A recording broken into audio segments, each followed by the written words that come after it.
How to get hired by online teacher companies in 2026. Let's have a look at the complete guide step by step. Have you applied to online teaching companies and heard absolutely nothing back? Or maybe you've sent dozens of applications only to receive rejection after rejection. If that's you, don't worry. You are definitely not alone. One of the biggest myths about teaching English online is that once you have a TEFL certificate, companies will automatically hire you. Unfortunately, that's just not how it works anymore. The industry has become much more competitive over the last few years. Companies receive thousands of applications every month. So the question is, how do you make yours stand out? Hi, everyone. I'm Kathy, and on this channel, I help teachers just like you get hired, build confidence, and create successful online teaching careers. In today's video, I'm going to walk you through the exact steps I would take if I was starting from scratch in 2026. We'll cover everything from qualifications and choosing the right companies to creating a CV, recording your introduction video, preparing for the interviews, and what to do if you keep getting rejected. So by the end of this video, you'll have a clear roadmap to follow. Hang around to the end because I've got something for you that's going to really help you in your career as an online teacher. So let's get started. Step 1. Understanding what companies are looking for.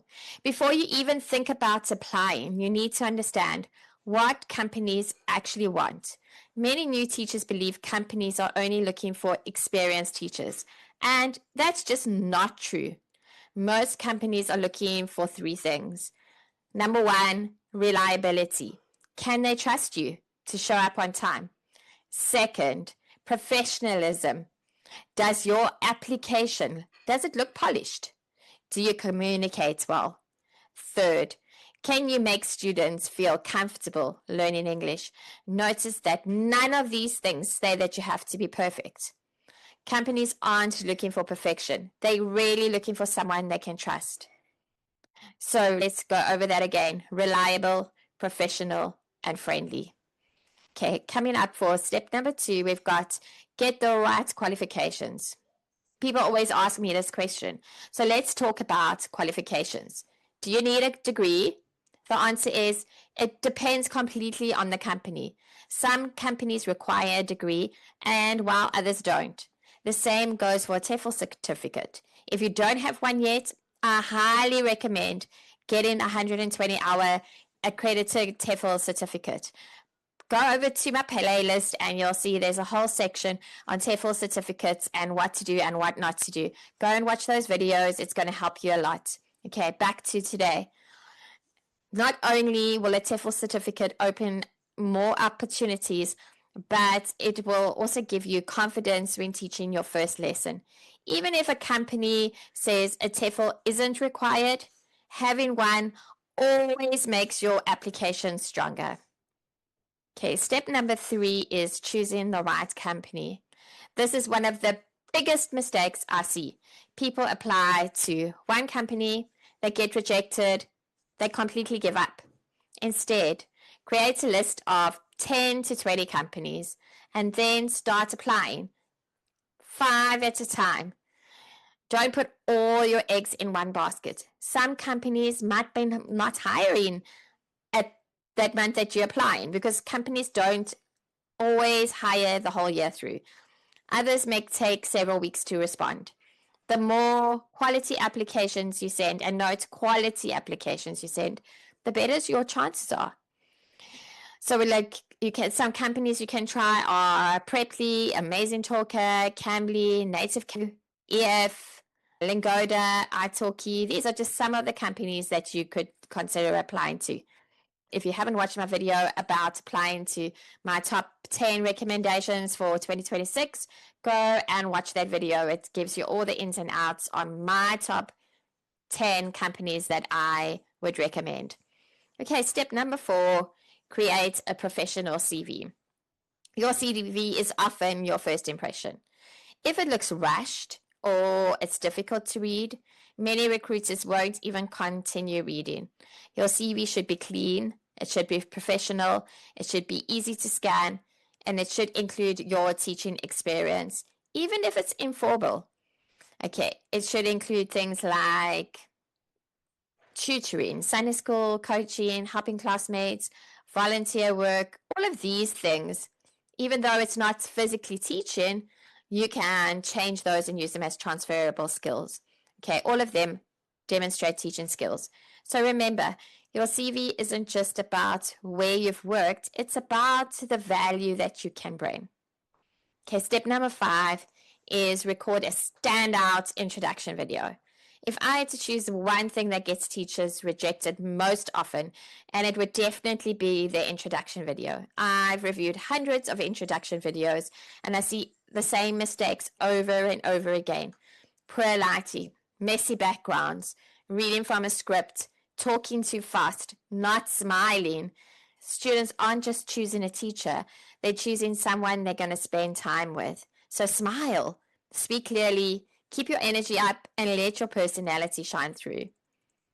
Okay, step number 6, optimize your profile. Your profile matters. Your headline matters. Your bio matters. Instead of saying, I love teaching, try something more specific. I help adults improve their confidence speaking English. That's much more powerful than just, I love teaching. Okay, so think about the students and what students you are trying to attract. Okay, step number 7, prepare for interviews. If a company interviews you, congratulations. You've already passed one stage. Now they're seeing whether you're someone they'd enjoy working with. Common questions include things like, tell me about yourself. Why do you want to teach English online? How would you teach a beginner? What would you do if a student was shy? Practice your answer. Pop them in the comments below. Let me see how you would answer those questions. Okay, something like, tell me about yourself. Why do you want to teach English online? How would you teach a beginner? And what would you do if your student was shy? Pop it in the comments. I always read the comments. Okay, step number 8, don't let rejection stop you. Here's the part that many people don't want to hear. You might get rejected. Maybe once, maybe several times. But that doesn't mean that you're not good enough. Sometimes companies just aren't hiring. Sometimes they have enough teachers. Sometimes another applicant simply had more experience. But learn from every application. Improve on every application. Apply again. Success usually comes from being consistent. Step number 9, keep improving. The teachers who build successful online careers never stop learning. Improve your teaching, improve your profile, improve your technology, improve your confidence. Small improvements every month add up to really big results. Okay, so my final thoughts. So here's your action plan. Today, choose 5 companies. This week, update your CV, record your introduction video, and start applying consistently. Don't wait until everything is perfect. It's never going to be perfect. Progress beats perfection every single time. Every successful online teacher starts exactly where you are now. So if this video helped you, I'd love for you to give it a thumbs up and subscribe for more weekly videos about teaching English online. And if you'd like some extra support, I've created a free Teach English Online Starter Hub where you'll find CV templates, introduction videos, tips, application guidance, a supportive community of teachers, all working towards the same goal as you. Pop down into the description below. The link is there. Click on the link. You'll be taken to the free school community and join it for free, and let's get you started. And if you're wanting more support, a mentor, help with that introduction video, help with that CV of yours, and just some more one-on-one support, I do have a monthly membership. It's $25 a month. You will see the description is in the link below, as well as a little bit more information. Click on the link and it will take you to that group. Thanks very much for watching, and I will see you in the next video.